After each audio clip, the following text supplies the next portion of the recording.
পিরোগ্রাম তো বহুত লম্বা হ্যাঁ গাইজ। এবার ওই গরমে বিহার ঝাড়খণ্ড ক্রস করে কাশ্মীর অব্দি যেতে যেতেই অবস্থা খারাপ হয়ে যাবে। তো মাঝখানে এটা টিপলে অন হবে। এই প্যাকেটটা জামা প্যান্টের চেয়ে বেশি দরকার।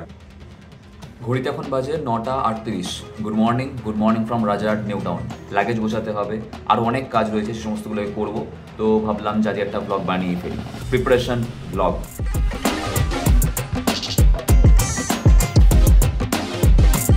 অনেকদিন ধরে এরকম একটা ক্যালেন্ডারে খোঁজ করছিলাম যেখানে আমি লিখে রাখতে পারবো কবে কি আছে না আছে। তো হিসাব মতন আজকে হচ্ছে 5, 6, 7 তারিখ হচ্ছে জার্নি স্টার্ট। দেখো আমি এখানে লিখে রেখে দিয়েছি। তো সবার ফার্স্ট এখন যাবো হচ্ছে সেলুনকে একটু হুলিয়াটাকে ঠিক করবো, চুলটুলো কাটি ফাটি নিতে হবে।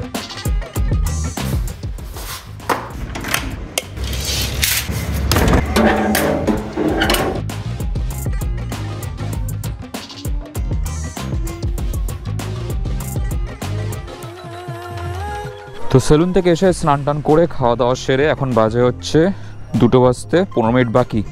আর বেরোচ্ছি এখন যাব সৌরভদের বাড়ি। আর যাওয়ার পথে বাইকের পলিউশন করাতে হবে। বাইক সার্ভিসিং করানোর পর ফুল ট্যাঙ্ক করিয়েছিলাম, ফুল ট্যাঙ্ক করানোর পর 17 কিলোমিটার চলেছে। যাওয়ার আগে বাকিটাও ফিল আপ করিয়ে নেবো, দেখা যাক। ব্রেকে হালকা আওয়াজ হচ্ছিল, যে আওয়াজটা ঠিক করানোর জন্য একটু আগে নিয়ে গেছিলাম বাইকটাকে, সেই আওয়াজটা আর এখন নেই। আমি ভেবেছিলাম যে সার্ভিসিংটা করিয়ে রাখি, পরিষ্কার পরিচ্ছন্ন থাকবে। ও ভাই 3 দিন হয়েছে, ধুলো পুরো। আর ওয়েদার দেখেছো, একদম ঝকঝক করছে।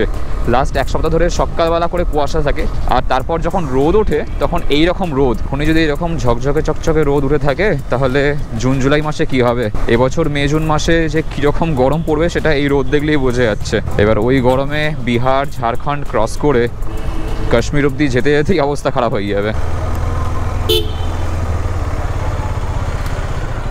হচ্ছে তো এখানে বাইক ইন্স্যুরেন্স করানো হয়। আচ্ছা, এটা কি বার করে নেবো?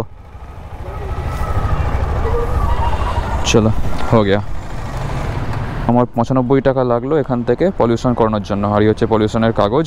আমার মনেই ছিল না যে বাইকের পলিউশনটা ফেব্রুয়ারিতে, হঠাৎ কি মনে হলো একবার চেক করে দেখি তো। দেন দেখলাম যে 13 তারিখে শেষ, আর আমার ফিরতে মোটামুটি 20 তারিখ হয়ে যাবে। মানে বলতে পারো যে 10 থেকে 12 দিনের প্রোগ্রাম রয়েছে। পিরোগ্রাম তো বহুত লম্বা হ্যাঁ গাইজ। और পিরোগ্রাম को ठीक ठाक ভাবে এক্সিকিউট করতে গেলে हम लोगों को पॉल्यूशन पहले করতে হবে। কি समझा पल्सर वाले भैया? हमें भी जाने दो, थैंक यू।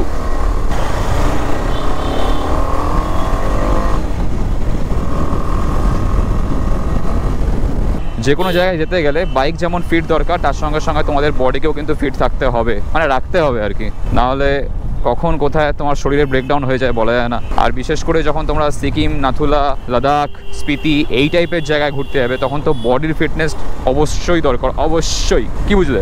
বডি ফিট তো সব কুছ হিট। এই তো কাকিমা, ভালো। তুমি কেমন আছো বলো? না রে, আমি খেয়ে এসছি। সিরিয়াসলি আমি খেয়ে এসছি, ওই জন্য দেরি হলো। তো আজকে যে জন্য এসছি সেটা তোমাদেরকে আগে দেখাই। এই হচ্ছে সৌরভের জ্যাকেট, যেটা এর আগের দিন আমার টপ বক্সে রয়ে গেছিলো। আগেই বার করে রাখি ভাই, নাহলে আবার ভুলে যাবো। তোর আমানত তো দিয়ে দিই। আমার কি আমানত? ও হ্যাঁ, আর আরেকটা জিনিসের জন্য এসেছি, সেটা হচ্ছে এই যে। তো মাঝখানে এটা টিপলে অন হবে। এই তো প্রেস করে ধরে রাখতে হবে, তাই তো? হ্যাঁ, এই মোড টিপলে ওকে চেঞ্জ হবে। দেখ, একবার গাড়ি, একবার বাইকের এটা বাইকের অলরেডি সেট করা থাকে। ওকে, বাড়ানোর জন্য এটা যদি এই যে ইউ টিপলে হচ্ছে মেট্রিক্সটা চেঞ্জ হয়, কেপিএ, কিলোগ্রাম। আমরা পিএসআই তে রাখবো। ওকে, উঠে পালিয়ে গেল নাকি? হ্যাঁ, ওই তো বারান্দায়। চ ভাই, দেখা হচ্ছে। ফিরে আয়, সাবধানে যা। পরশুদিন বেরোচ্ছি, আর কালকের দিনের জন্য কোনোরকম কোনো কাজ ফেলে রাখবো না। বাইক রিলেটেড হোক বা আমার নিজস্ব হোক, কোনো কাজ নয়, কোনো না। সব কিছু আজকে গুছিয়ে সেরে রাখবো একদম কমপ্লিট করে। কালকে জাস্ট ঘুমাবো, একটু রেস্ট নেবো, শরীর একদম ফুল এনার্জি নেবো। আমাদের যেতে 1500, আসতে 1500, প্রায় 3000-এর ওপর বাইক চলতে চলেছে। আমার সাথে কে যাচ্ছে না যাচ্ছে এই সমস্ত কিছু তোমাদের সঙ্গে শেয়ার করব। তবে এটুকু বলে রাখছি যে নর্দার্ন ইন্ডিয়ার সাইডে যাচ্ছি। একটু তো আন্দাজ লাগাতেই পারছো যে আমরা কোথায় যেতে চলেছি। তোমরা যেটা আন্দাজ করছো সেটা একদম সঠিক, তবে তার সাথে আরও কিছু স্পেশাল থাকছে। মানে শুধুমাত্র যে পাপ মোচন করতে যাচ্ছি তা নয়, তার সঙ্গে পুণ্যও করতে যাচ্ছি। তো নর্দার্ন ইন্ডিয়ার একটা রাইড শুরু হতে চলেছে গাইজ। মোর দ্যান 1500 কিলোমিটার আমরা যাবো, 1500 কিলোমিটারের উপর আমরা ফিরবো। মানে বলতে পারো যে প্রায় 3000 কিলোমিটার আমাদের বাইক চলতে চলেছে। আর সেই জন্যেই কিন্তু এত রকমের সার্ভিসিং, এত কাজবাজ বাইকের, এত প্রিপারেশন। আর শুধুমাত্র যে বাইকের রিলেটেড প্রিপারেশন তা নয়, মেন্টাল প্রিপারেশন থেকে শুরু করে শারীরিক প্রিপারেশন, এই সমস্ত কিছু একটু নজর দিয়েছি আর কি। মানে বলতে পারো একটু শরীরের খেয়াল রাখছি। চলো বাড়ি যাব, বাড়ি গিয়ে পড়ানো রয়েছে, হয়ে গেলে ব্যাগ গোছাতে হবে। মোটামুটি লাগেজ যা যা নেওয়ার সেগুলো গোছানোই রয়েছে, টুকটাক যে সমস্ত জিনিসপত্রগুলো সেগুলো একটু দেখে শুনে গুছিয়ে নিতে হবে। তো কালকে সন্ধ্যাবেলা সৌরদের বাড়ি থেকে আসার পর যে সমস্ত জিনিসপত্রগুলো আমাদের এই ট্রিপে নিয়ে যাবো সেগুলো সমস্ত গুছিয়ে রেখেছিলাম। এবার তোমাদেরকে দেখাবো যে কি নিয়ে যাচ্ছি। বেশি জিনিসপত্র নেবো না, খুবই কম জিনিসপত্র নিয়ে যাবো। এই দেখতে পাচ্ছ ব্যাগটা, এই ব্যাগের মধ্যে সমস্ত জিনিসপত্রগুলো গোছানো রয়েছে। মানে জামা প্যান্ট লাগেজ যা যা নেবো সেগুলো গোছানো রয়েছে। এখানে টুপি, সানগ্লাস, চশমা, ওই হচ্ছে আমার স্যানিটারি কিট কাম, ওটাকে কি বলে, ফার্স্ট এড কিট বলতে পারো। তো এগুলো সমস্ত গোছানো রয়েছে, এগুলোকে এক করে বার করবো। আর এই হচ্ছে আমার লাগেজের সেট আপ, এই হচ্ছে টপ বক্স, আর এর মধ্যে সমস্ত ব্যাগগুলো রয়েছে, টেল ব্যাগ, ট্যাঙ্ক ব্যাগ, সমস্ত কিছু। এই হচ্ছে আমার রাইডিং জ্যাকেট, এর মধ্যে রাইডিং প্যান্ট রয়েছে। তো চলো এগুলোকে সমস্ত বার করা যাক।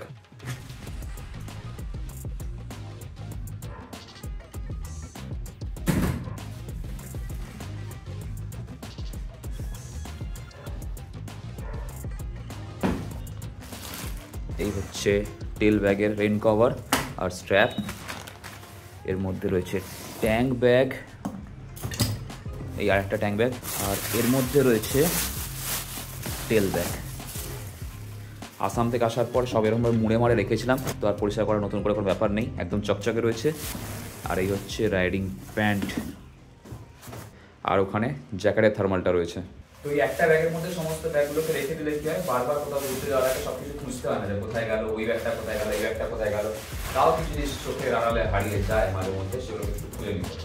এতে যেগুলো যেগুলো মনে হচ্ছিল নিয়ে যাওয়ার মতন সেগুলো সব ভরে রেখেছি, বাকি কিছু বার করে ফেলবো এর থেকে। ল্যাপটপটা যদি আমি টপ বক্সে ঢোকাই তাহলে বারবার এদিক ওদিক হবে, তো ভেঙে যেতে পারে। তো সেই জন্যে ল্যাপটপ থাকবে টেল ব্যাগে।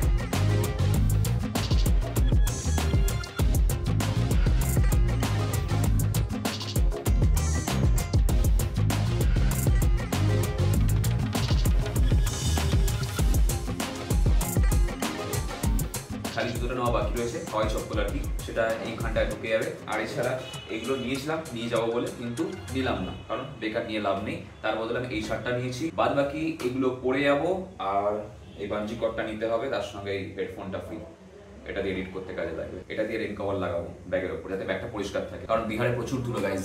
এর মধ্যে চেন ক্লিন, চেন লিউব, বাইকের বাঞ্জি কর্ড, চেন পরিষ্কার করার ব্রাশ, এই সমস্ত টুকটাক জিনিসপত্র রয়েছে। এই প্যাকেটটা জামা প্যান্টের চেয়ে বেশি দরকার, কারণ এর মধ্যে চেন ক্লিন, চেন লিউব, বাইকের জন্য এক্সট্রা কিছু বাঞ্জি কর্ড, মোটো জ্যাক, যেটা আর কি, বাইকে তো আমার ডবল স্ট্যান্ড নেই, গরিব মানুষের বাইক, তো সেই জন্য এই সমস্তগুলো নিয়েছি। তাকে এই ব্যাগের মধ্যে ভরে নেবো, যাতে সবকিছু এক জায়গায় থাকে, কম্প্যাক্ট থাকে। এরকম প্রত্যেকটা জিনিস যদি একটা ব্যাগে আলাদা আলাদা করে রাখা থাকে, তাহলে সবকিছু বেশ অর্গানাইজ থাকে, দরকারের সময় সবকটা হাতের কাছে পাওয়া যাবে। কে মাঝখানে হর্ন দিয়ে দিল ভাবে অসভ্যের মতন।